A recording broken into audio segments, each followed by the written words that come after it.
Hello and welcome everyone. So this is the second session of our Consulting 101 series, maximizing the first 6 months of your MBA for consulting recruitment success. My name is Amarendra and I'm your co-host tonight, and I'm also the co-founder of Consulting Clan and MBA Tribe. And also we are going to launch our podcast tonight. It's called Two and a Half MBAs. Wait, two and a half? Who's the half one? Those of Akshay, you who and are you? wondering who the half is, we will be launching a video soon on our YouTube channel. So do stay tuned and excited to share it with you. Welcome. So I'm Amarendra, and I'll be joining Georgetown this fall. I'm an incoming MBA candidate. I have a background in mining engineering and work experience as an assistant professor of mining engineering, and I'll be pivoting to consulting industry. Up to you, Akshay. So I'm Akshay. I'll be joining the 2-year MBA at Kellogg School of Management, and we'll be excited to have you all here. So without further ado, let's introduce the speaker for the session, Gaurav. Gaurav, would you like to quickly introduce yourself, after which we can begin the session? Absolutely. I think Ashita's introduction is left here. Ashita, you want I'm to? so sorry. Yeah, sorry. Hey guys, this is Ashita. I'm an incoming MBA candidate at NYU Stern and co-founder with these two guys. And you're part of two and a half MBAs now. So yeah, over to you, Gaurav. You're now giving clues about who the half is, huh? That's what we want people to Okay. find, like, Cool. ponder. So, thanks a lot, guys. Thanks for having me. Thanks to Consulting Clan team and also my being consultant team who is working in the background to ensure that I'm able to be here and share as much knowledge as I can. So the topic is so amazing today, and I feel so. I was also in the same boat as you guys are currently. A few years back, probably a decade and a half back, and I wish that time social media and generally the discussion on this topic and support would have been what you guys are getting currently. I'm talking about the era where LinkedIn was just starting, and really I think even the video iPod, etc. Yeah, they were just starting. So like long back, right? So 15 years back. But great to have all of you. I'm happy to share my knowledge. Just a little bit about myself. I'm an engineer by background. I worked in technology for a few years. I was a founding member of Infosys China. It's a tech company back in 2003-4, and then I did my MBA from HEC Paris. I'm a 2007 IFL scholar. 2008 January, I joined McKinsey, and then 6 years. It was a roller coaster ride in strategy consulting, working across almost all the continents apart from Antarctica. I've worked across the world as a consultant. And since 2014, I've been in a profession of helping you guys get into consulting. But not just that, I'm a certified career transition coach. So I help, I coach not just consulting aspirants, but I also coach current consultants, managers, partners, and also coach those who have been ex-consultants, right? So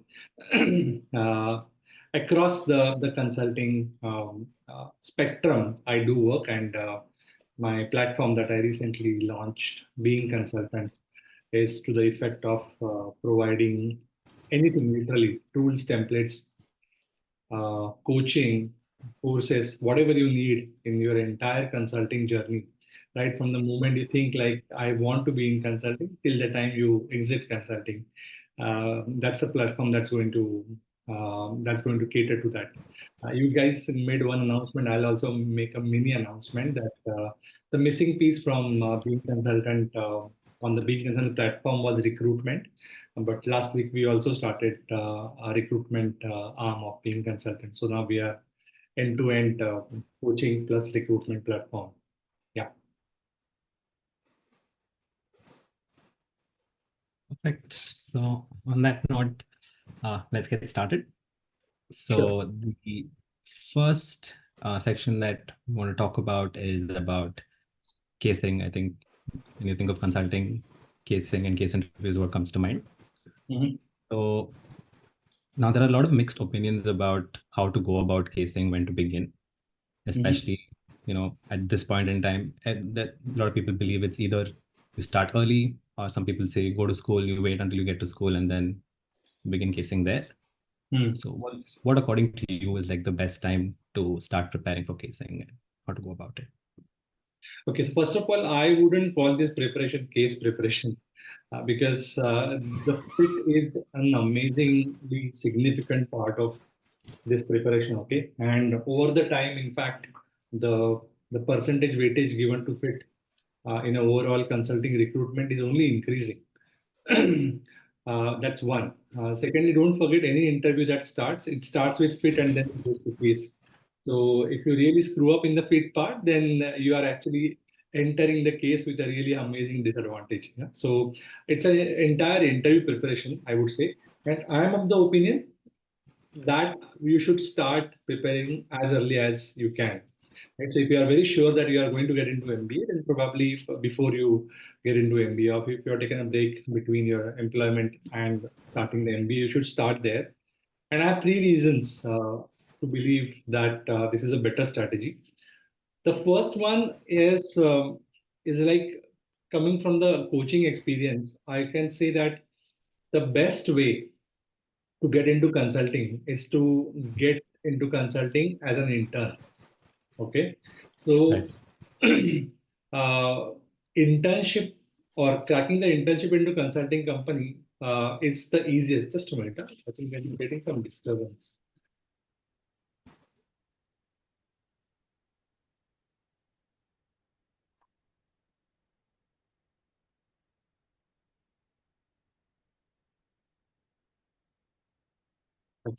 Sorry. So internship is the best way to get into this to any top consulting company. We all know about the 1% kind of a recruitment ratio, right? So 100 people apply, only 1% get into, especially MBBs and top consulting companies. It's really competitive. And if you crack into it, then the best chance is to basically go through the internship. Why? Because first of all, generally internship route has less number of interviews, right? So probably 2-3 interviews. Secondly, the level of scrutiny in those interviews is much lesser. Okay. Second. Thirdly, if you do well during the internship, the pre-placement offer that you will get towards the end of the internship, right? That ratio, especially post MBA or within MBA, in consulting and investment banking, these are the two professions where the conversion rate from internship to job offer is very high. So that's why I feel that you should be aiming for internship if it is possible. And that is only possible, according to me, if you start preparing early. Because if you just imagine, right, you guys will start MBA, first 2-3 months will go just like this. Yeah, you're getting adjusted to different culture, different way of working. Suddenly, the topics that you were not aware of. So you come from finance side, but there would be operation subject, HR subject. So all these things start coming onto you, and then you forget, that consulting preparation part. And in 2-3 months, the internship application directly, kind of they're on to you. Yeah, and then you don't have enough time to prepare. So if you want to really take an advantage of internship route, then you should start preparing early. That's one. Second is one of the biggest problem, especially those who go to MBA. You will realize once you join MBA and you join probably consulting clubs, etc. The big problem is to get good case partners or practice partners to practice the cases with.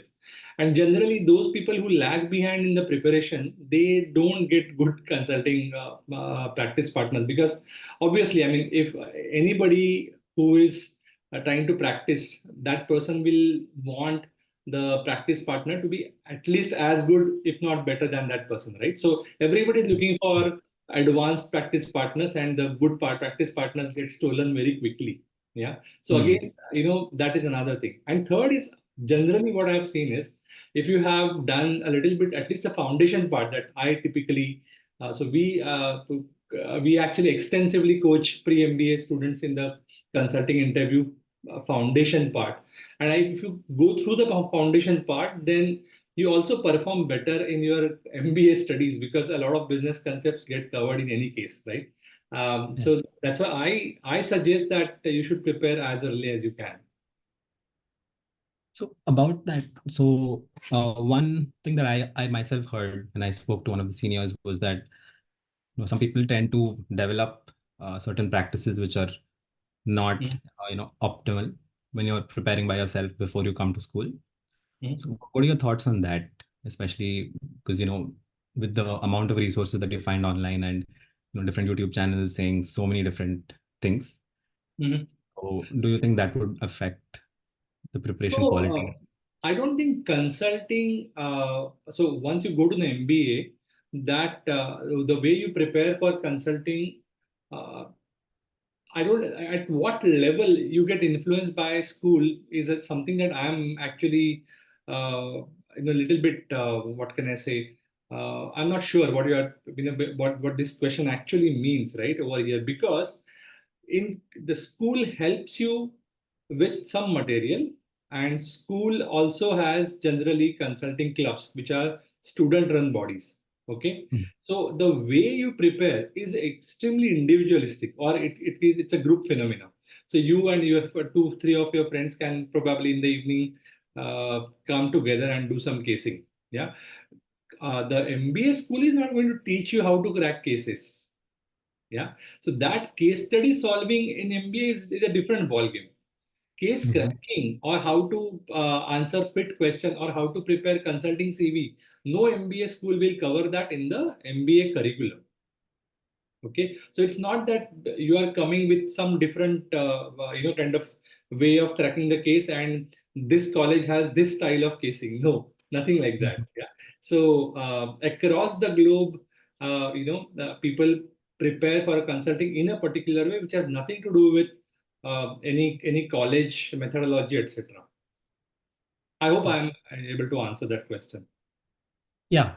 So there's no harm in starting as early as basically Absolutely. it wouldn't clash later. Got it.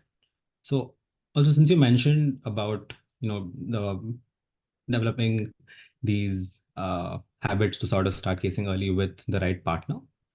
So when it comes to resources, again, there's so much information out there.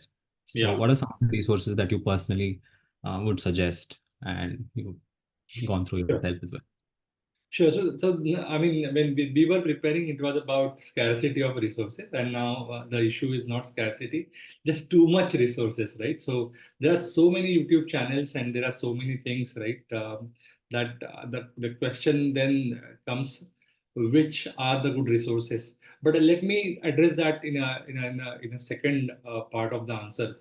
But firstly, I feel you need to be structuring your preparation, right? And I clearly see that the preparation needs to be structured in foundation, practice, and polishing in three phases. Okay, foundation is the part where actually you should be working on, acquiring those core skills of cracking the case or core skills of answering the fit question. And this is where I feel that you should be taking help of experts because this is fundamental.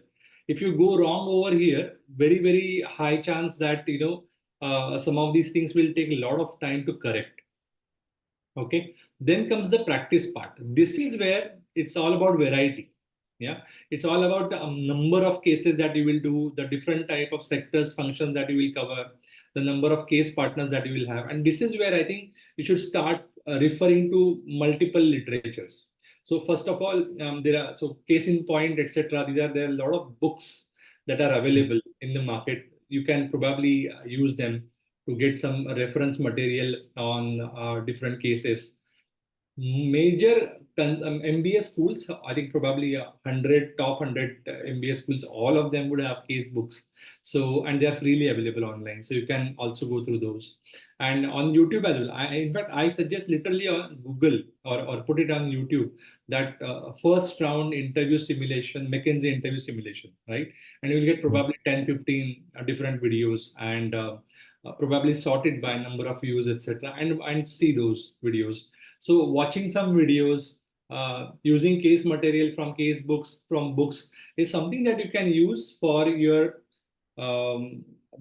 the second part of it, which is basically practice or exposure.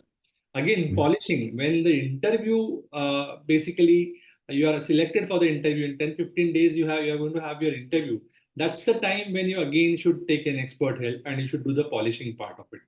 That time, relying only on the peers or only on some of the books or video advice, can be risky. Right. And in terms of when we're in the school, so this is something that we can start off right now. So once you go to school, can you just paint a picture of what it will be like once we start casing with the club?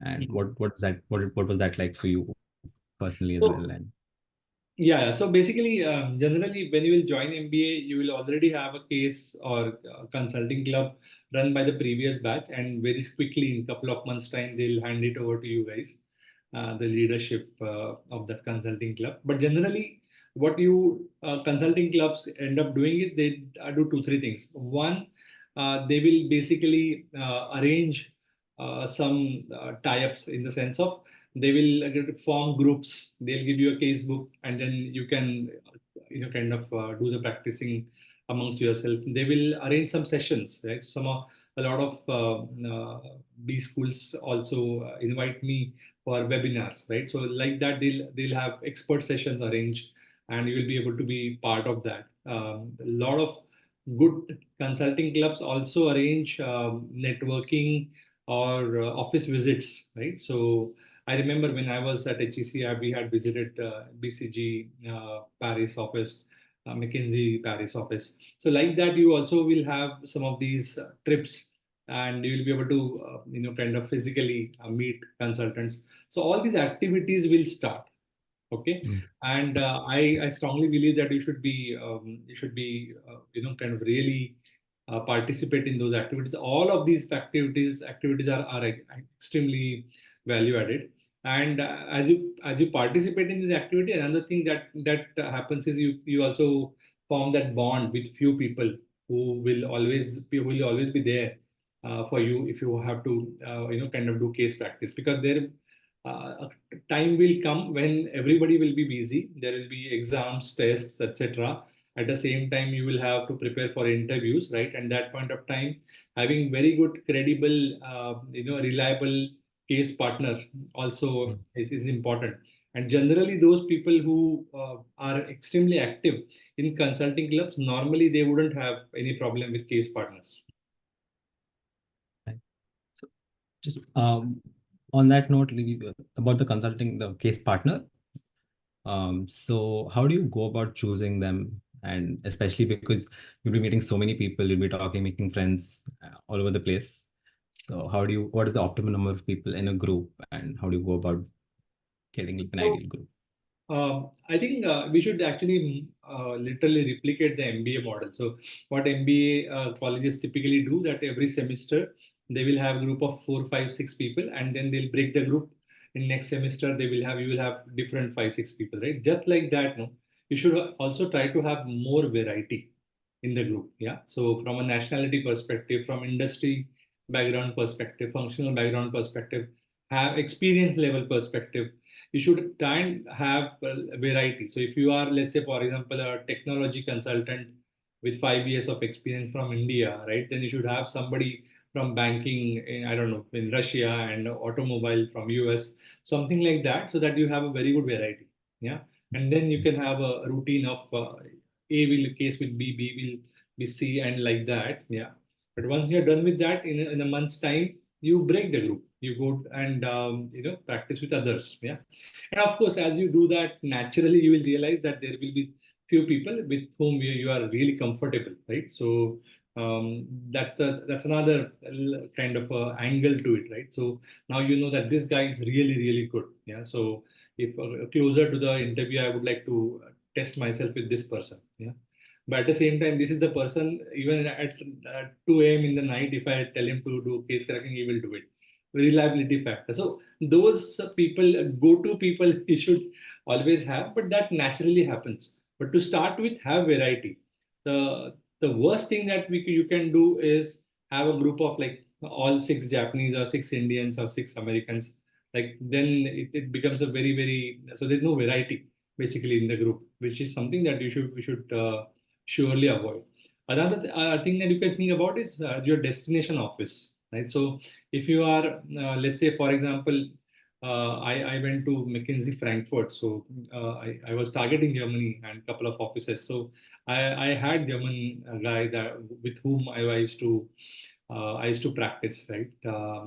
Same thing, like if you are targeting Middle East, which is a hotbed at this point of time, then ensure to do some case cracking with a couple of Arabs, right? So that you also, from an accent perspective, from overall the industry knowledge depth perspective, personality perspective, you get used to that set of people. So again, long story short, as I was telling you in the first session itself, if you want to be in consulting or in strategy consulting, be a strategist, be a consultant right from today. Yeah, think like a consultant. Think in a structured way. Strategize about everything that you're doing. Okay. On that note, I think we've covered casing pretty well. Thank you so much for those insights. Over to you, Amar.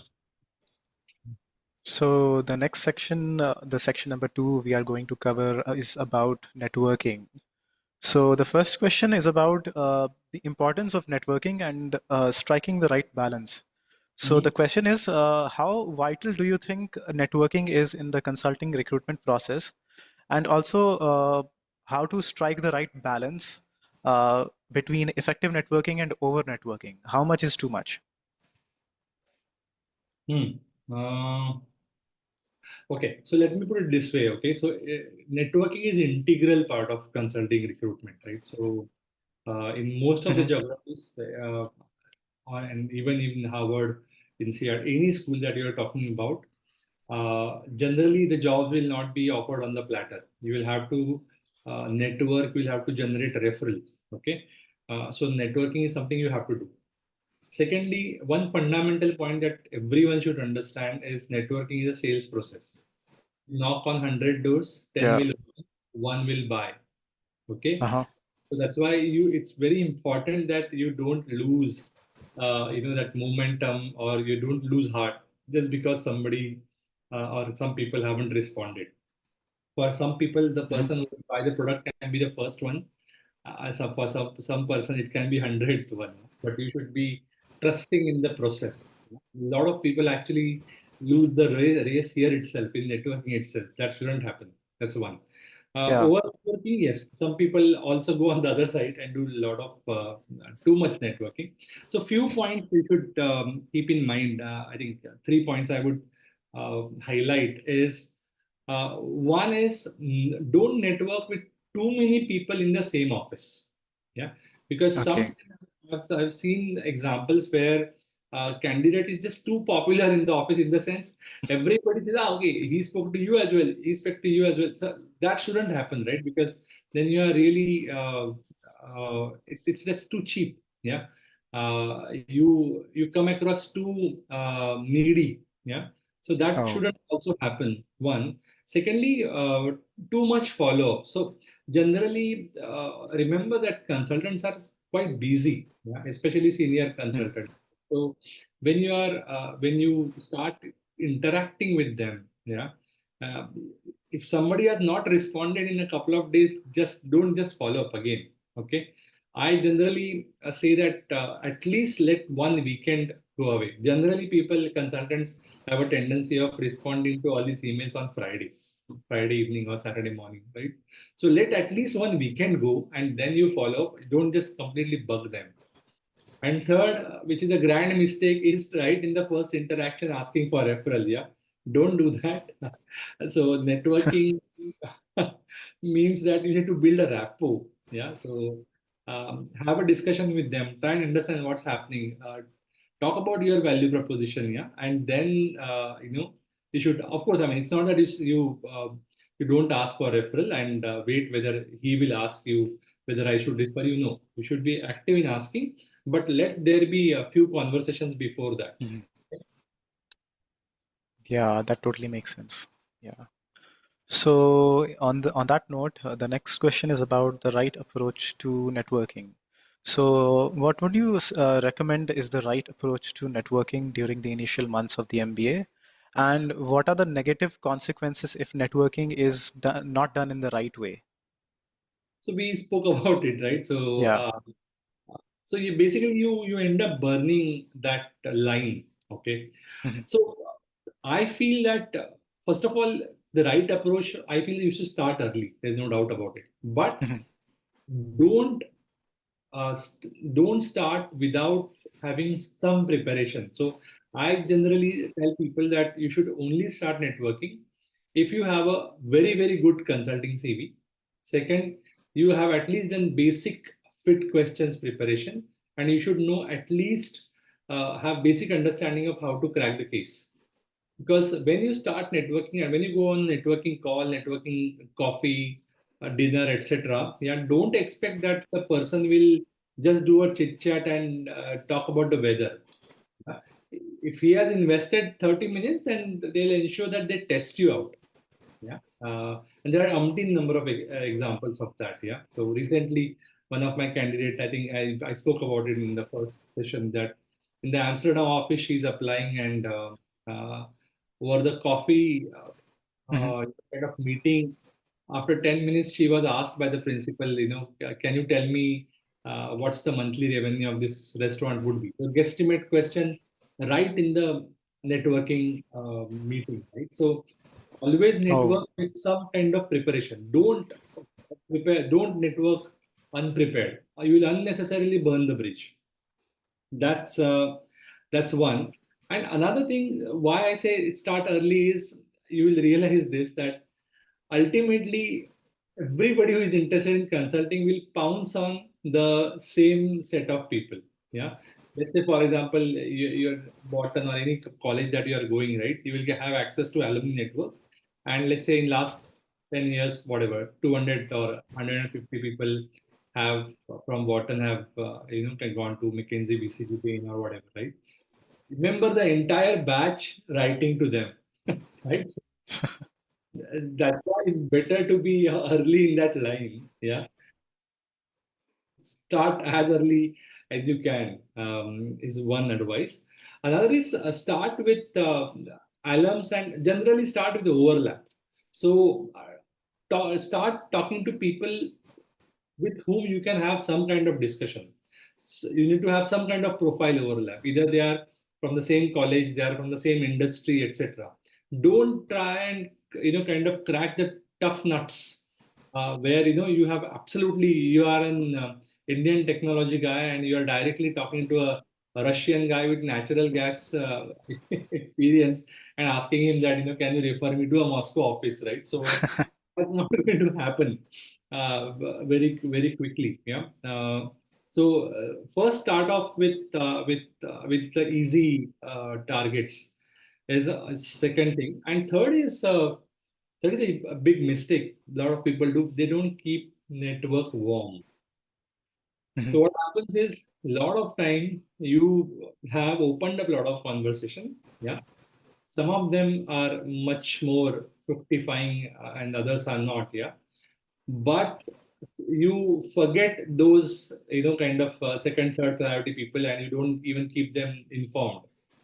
Never do that, right? So whichever conversations you have opened up, ensure that you keep telling them whatever is happening with your career, right? So they couldn't probably refer you at that point of time, but that doesn't mean that they have forgotten about you. Yeah, they can actually help you afterwards, right? So ensure that you keep them warm, just telling them, this is what happened. Now I am doing internship with this, or just wanted to tell you that I'm happy to tell you that this has happened. I've secured internship with this company. However, I would like to be in touch. So keep the network warm. Yeah, that's important. Yeah. So connecting question to that. So as you said, the best way to leverage the network would be to take referrals. But apart from taking referrals, how would you suggest, like after building a substantial network, how can one leverage their network, and what common mistakes one should steer clear away from? So I think mistakes we already spoke about. How else can you leverage the network? I think right now the the biggest thing that you can get out of this network is referral. Yeah, be it for internship or for the job. Okay. Uh, Other things which are related to business development, etc., are not relevant for you at this point of time. You can always be in touch with these people, but see, um, this is a little bit unwritten, but they also know why you are, kind of approaching them, right? It's not that you are going to give them a multi-million dollar account opening, right? So they know that you are approaching for a job. They are also evaluating you all the time. So the only whole and soul intention that you should have is to get good referral and support from them in the process. Yeah. And so that you can actually get an offer from their firm. See, if the referral is very solid, then that person also helps you along the process. He tells you, oh, okay, you have interview with Victor. I know him. This guy is like this. He has mainly worked in telecom, whatever, right? Or do you need any help? Probably this Sunday we can do a small caselet. So that those things will happen along the way, because don't forget, once somebody refers you, it's his or her um, reputation at stake. Yeah. Oh Uh, yeah. that those things happen naturally. But apart from that, I don't think you need to widen up your objectives out of networking. Keep it, in fact, much more focused. So I think enough about networking. So over to you, Ashita, for the next section. Thank you, Amar. And before we start off with the next section, which is the actual internship recruitment, I would like to announce that the chat is now open. So you can all post your questions, and after this section, we'll be taking some of the questions. So coming to internship, the actual internship, opportunities, Gaurav. When we talk about the consulting companies, like there are MBBs and there are Big Fours, and there are so many boutique firms. So in terms of identifying the right opportunity, because internship in consulting is a very time-consuming task, right? Like you have to do so many coffee chats and apply. Even the interview process is long. So you can't normally apply to all the companies. So how should one go about identifying the right opportunity about which companies to apply for? So I feel that mm, it's time consuming, but if you are interested in consulting job, then you have to do it. That's anyways. There is no option. You have to apply to consulting internships. Uh, if you have to, should you choose on some criteria? I think the criteria should be same as the criteria for your final employment. So those companies which where you feel that there is a very high chance of converting it into internship, you should apply for those. That's as simple as that. In fact, you probably can have two buckets. One is aspirational, another is high probability, right? So if some of the companies you know that easier to get an internship, you should surely apply over there. At the same time, you should have some of the aspirational companies, but you should apply to a lot of consulting companies. There's no doubt about it. In fact, I would go beyond that. So I should have an order. Yeah, one is the consulting companies. Yeah, but apart from that, you should also, as a second or third option, you should also apply for corporate strategy roles. Yeah, or investment banking or private equity roles.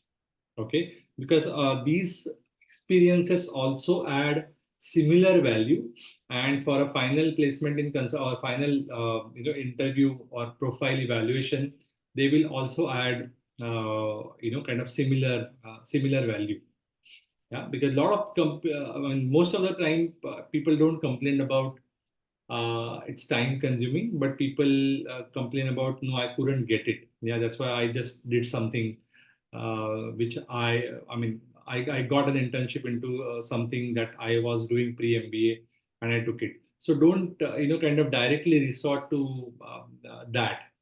If not consulting, then target corporate strategy. If not corporate strategy, try IB private equity, right? Because that project work, project based advisory work can be also sold on the CV as a very good supporting work for consulting role. Yeah. So have a plan B, plan C also ready. That's one thing. Secondly, I feel for internship, you should leverage alumni network and also your professors. Most of the professors are, especially strategy, marketing professors, they are super well connected. Because I think we don't see that in India much, but in other countries, if you see, the professors do a lot of consulting work. Yeah, in fact, it's part of their portfolio. So teaching is one, but either research or consulting is another. Yeah, and they are so well connected. It's amazing, right? So I've personally also benefited, and I've seen so many people benefiting out of it. So do leverage them and try and get these kind of either of these three internships. I don't think getting an internship in these space is tough. Even if it's a smaller PE fund, or even it's a small company and you get a corporate strategy piece, it will go a long way in actually strengthening your profile for full time. Okay, if you get into consulting, then nothing like it. Absolutely. Right. That's actually interesting. It's, something very similar to how we classified our B schools when we were applying last year, like, aspirational, target, and reach. So that's insightful. Thank you. Coming to resume, like, I mean, I'm sure, like, resume crafting for consulting internship is an entirely different session topic altogether. It's very vast. But if you had to, like, just give top three tips on how to go about crafting a successful resume for consulting internship, what would it be? So again, consulting, I wouldn't call it consulting, internship for consulting. So for internship and for full time, both. And as I said, as you said, in fact, is CV consulting, CV writing is a topic in itself. We would probably need 1 hour for that. But just to give you a little bit of yeah, probably three best practices, right? So first of all, it has to be a one-pager CV. Yeah, a lot of people have like very long CVs with photos and colorful, things on the CV. Consulting CV is a very simplistic one-pager document, no color, nothing, uh, in a very simple Arial or Times kind of a font written. So very simplistic one-pager document is something that you have to create. That's one. Secondly, every line on the CV has to be achievement oriented. So don't write in a job description format, right? That I was responsible for this. No, remove it. Put it in the project-based achievement format. So led a team, or crafted this for the company, and that resulted in 2% increase in the revenue or 5% increase in the process efficiency, something like that, right? So it has to be achievement oriented. Every line has to be project based, right? Or project like sounding, and with a definite result. And third is numbers. Consultants love numbers. Yeah. So have as many numbers as possible. So rather than saying, increase the revenue significantly, say increase the revenue by 37%. Use numbers. Yeah. So that your CV will stand out. Right. Thank you, Gaurav. And on that note, given the current competitive market scenario and the way the job market is looking, and what advice would you give to aspiring consultants on how to best maximize the next couple of months to get that internship?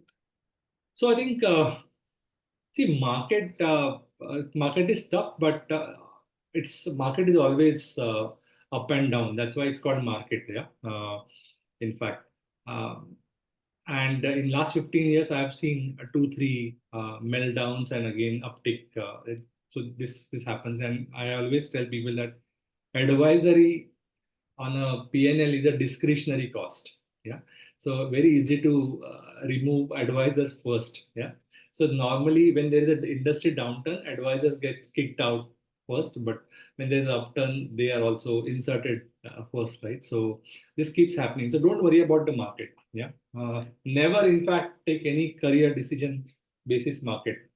Our market shouldn't be the first criteria. I always have a criteria of will, skill, and market dynamic. Yeah, imagine this as a Venn diagram with 3 circles, and you should always start with will. Yeah, what is it that you want to do? Then skill. What is it that you are good at? And then thirdly, see whether there are any market forces which can completely prevent you. Yeah, or completely kind of support you. But that should be the last criteria. That's one. Now, next 2, 3 months, what you should be doing, I think this is a little bit individualistic, and hence I feel some of these need one-on-one. So I normally have a 30-minute one-on-one consultation for this with people like you, because for everyone it can be different. Yeah, for those people who have uh, where there is basically a doubt whether consulting is a good career for them or not, right? So sometimes that discussion is also important at this stage. One. Secondly, if they have a definite gap on the CV which can be filled up in next couple of months by doing an internship or pro bono work or anything like that, then that also is better that we identify and do it in this next couple of months. For those whose CV is also strong and they are also very strong that I want to get into consulting for sure, right? For them, the next 2 months they should actually start preparing for consulting interviews. Yeah. So depending on where you stand on that, I think you will have to kind of act. That's interesting, Gaurav. So basically, wherever you are in the timeline, there's a different step for you. And also in the decision process. Right. Yeah, that's the first one, of course. Thank you so much, Gaurav, for these insights. And I would now pass it on to Akshay to take some questions from the chat. Over to you. Thank you. So the first question is from Siddharth about the overlap, if it exists, between consulting and IB. How much of an overlap is there in terms of the recruitment pipeline and the whole process? There is a lot of overlap. In terms of timeline, there is an overlap. So most of the advisories, actually, their recruitment cycles are very similar. So yes, in terms of time, there is an overlap. In terms of preparation, yes, there is a overlap as well, because even for IB, especially if you are targeting M&A, etc. So I have also done M&A internship myself. So there is content wise, there is a lot of overlap. So you should be able to know some of the concept of strategy and finance both. Thirdly, in IB as well, there are out of 4 or 5 rounds that they take, interviews they take, couple of them will have cases. So there will be an overlap for sure. There is an overlap. A lot of people to start with prepare both for IB and consulting, and slowly they basically the rejection logic, right? So or a selection logic that out of these two, I'll now take up this one. But there is to answer the question, there is a overlap. Got it. So the next question is about the role to apply for.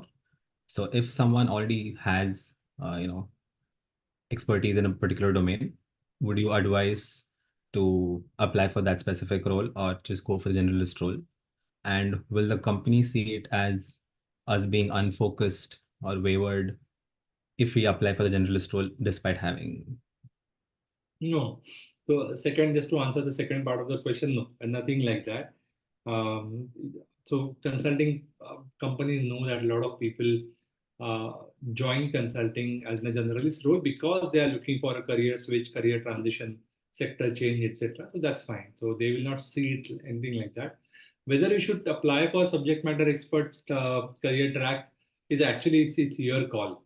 They are two completely different not completely, but they're fairly different career tracks.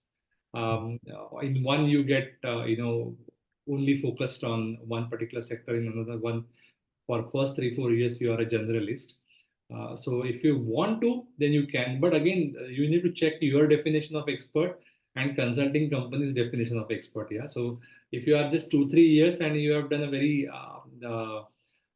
very operational work, then check whether in that consulting company's language you are an expert or not. Because generally, in consulting company, when they call or they take somebody as a junior expert or a senior expert in an expert career track, those guys are fairly senior and they have done a fairly strategic, impactful work in that organization, be it, of course, from in an industry or industry firm, not in consulting, but those guys are also very high performers already. So check both the things, right? Whether demand and supply, whether they need you with your experience, and secondly, whether you want to be, right? So can I and should I? Check both. Got it. Okay. Yeah. So the next question is about promotion. So what are the promotion expectations in consulting? So generally, is it like an annual sort of moving up the rank each year, or what's the ideal path like? Yeah, and I think that's thinking too much beyond. Yeah, I think it's first of all you should thinking about getting and breaking into consulting. Promotion is a distant topic, but just to answer that question, no. Generally, it's not every year. Generally, it's every 2 years. But remember that in a project-based work, not just consulting, but any project-based work, you'll realize that uh, promotion is on paper you are getting a higher designation, but more than designation, if you think from a role perspective, yeah, you will realize that with every project, the responsibility on you keeps on increasing, right? In fact, in McKinsey, even before you become engagement manager, they call it JEM, Junior Engagement Manager. So you are still senior consultant or senior associate in McKinsey language, but you already start leading small projects, etc. So there's always an upward movement. Yeah, formally the designations change generally 2 years, 3 years, depending on a lot of things, depending on the office, depending on the sector, depending on the economy. So many different things are there. Okay, so the next question is by Hardik. How are candidates without a PPO from their consulting internship looked at while aiming for other firms during the full-time recruitment in the second year? Better than those who haven't got any internship, for sure. Yeah. So see, industry knows, or consulting industry knows that pre-placement offer is a function of multiple things, right? So right now, in fact, I just spoke to somebody in my client in US who had internship in Bain, yeah, but did not get converted. And this year, out of that in that office, out of 10, they only gave offer to one, which is a very low ratio, right? Right. Of course, that because that office must be their demand supply pipeline, they only know. So they must be having those constraints, etc. So that's okay, but that doesn't mean the other nine were non-performers. Yeah? So that an industry knows that, because the very fact that they landed an internship, yeah, means they are very good candidates. Otherwise, they wouldn't have landed the internship. So you will only have an advantage. Don't worry. I mean, they won't think that Bain or these guys tested him and he was not that great. That's why they haven't given the offer. That's not the case. I see. Thank you. So the last question is by Maxwell. What is the impact of consulting pre-MBA opportunities on the recruitment odds? Does it matter? I didn't get the question. What does that mean? So the pre-MBA opportunities that is happening now, for example, the McKinsey Early Access Okay. and Bain, yeah. So those. Does that matter during recruitment as well? Do firms care about whether you applied for those or? So the thing is now there's so many programs, right? So and all of them have like very different connotations. So the programs which are competitive to get in, right, always will have edge, right? Because then if out of 100 people we selected you for that pre-exposure program, which means that you are good, and hence you can put it on that CV and have a leverage using that one. Another thing is being part of that program, you would have already made network with 10, 20 people, right? So you can leverage, you can be in touch with them. So there are a lot of advantages, no doubt about it. But generally, there are certain programs, they're just exposure programs, yeah.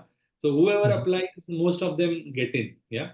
So with those programs, again, the firm knows, right, that it wasn't competitive per se. This was our branding program, and hence, there's not much leverage. Of course, the leverage of networking would always be there. So I always encourage that any of these big firms, whatever they are doing, if there is a program, a weekend program, networking dinner, whatever they have, you attend it. Yeah, not probably from the perspective of putting it in the CV, but at least you will get to meet people. You will actually grow your network, and that will help you. Perfect. That's very interesting. Thank you.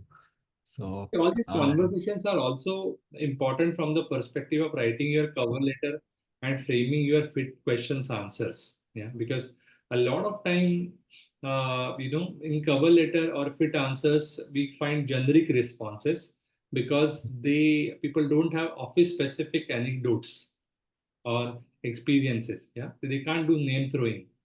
So all these things will be taken care of if you actually do very good active networking. Yeah, again, I'm thinking very tactically, like a consultant though.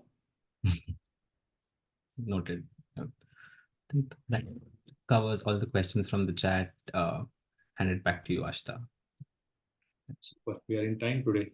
Thanks, Akshay. So yeah, we're at the end of the time, Gaurav. Thank you so much once again for joining us. Always a pleasure, learning something from you. I think when you talked about having a very diverse set of, group for case preparation, that really resonated with me. And I hope all of us can imbibe some of the learnings as we go ahead in our future careers. So thank you once again for joining us. Absolutely. Pleasure is all mine, and all the very best. In case you need any help, yeah, just ping me on LinkedIn and we'll take it from there.